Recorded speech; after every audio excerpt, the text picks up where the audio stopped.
So when we first started to develop the game, we wanted to really focus on a few things. And when we looked at what those things were, we came up with 3 pillars: bullets, blades, and blood.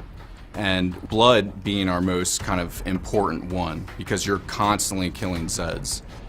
Just think of any of those great, ridiculous Sam Peckinpah movies or anything like that you've seen over the years. You know, slow motion bits flying everywhere.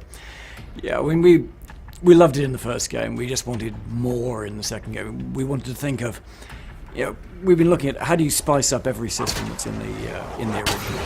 We looked at tons of different games and took what we thought was best out of all of them. And one of the really big inspirations we had was Soldier of Fortune, which had a really awesome, you know, Gore system where you could like blow a chunk off his head, you could stab into his brain, you know, blood could be pouring out of his face, and we thought that would be perfect in a game like Killing Floor. It was called the Ghoul system back in the day, and we wanted to make a really cool name for our Gore system too. We call it the Meat system. Stands for Massive Evisceration and Trauma. So basically the meat system is about blowing stuff up and blowing it up in tons of different chunks. The meat system is really just a collection of different individual systems all working together to deliver this advanced dynamic Gore system that you see in Killing Floor 2. So we have 22 different spots on each creature that you can explode off of them. You can blow chunks off each side of the head, you can blow their jaw off, you can blow their guts out, you can cut them in half, you can blow them up vertically, horizontally, take their hands, arms, legs, forearms. Pretty much just about any piece of the body that you shoot, you can blow off with a Zed. I mean, you could tear up a Zed into what was about five parts in the old game.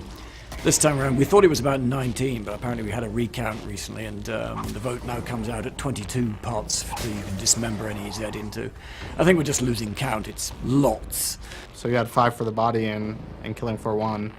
You have 5 for just the head in Killing Floor 2. And you get 1 or 2 chunks off will reveal the skull, and then the second or third chunk will actually explode the head, and you get that satisfying kind of brain splash effect that you get in KF1. The head Gore and the Gore in general is just all about player feedback.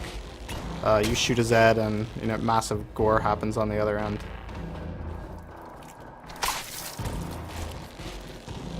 We're working on some obliteration tech, and that's when enough damage happens to the Zed that they just completely obliterate. So say I throw a grenade right underneath the Zed's foot and it explodes. His whole entire body is going to explode into a shower of blood, and you're going to see brains and guts, organs splatter all over the place. Get a squishy brain on the ground or some soft body intestines that you can kick around when you're running around.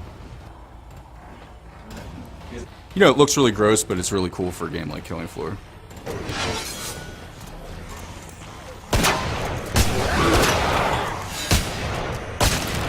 In a game where you're constantly killing stuff, it's really important that that's gratifying, and basically when you do that, that is the reward you get. So what we did is we developed a system with over 90 animations per creature. Depending on what zone of the body you hit, will play a different animation. And that's all randomized as well, so the amount of variation is almost infinite.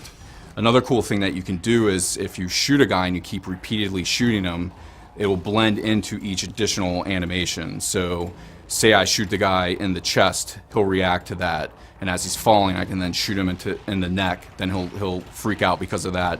Then I can shoot him in the leg, and then I can blow his head off. It looks really awesome, and you're never going to see the same thing twice.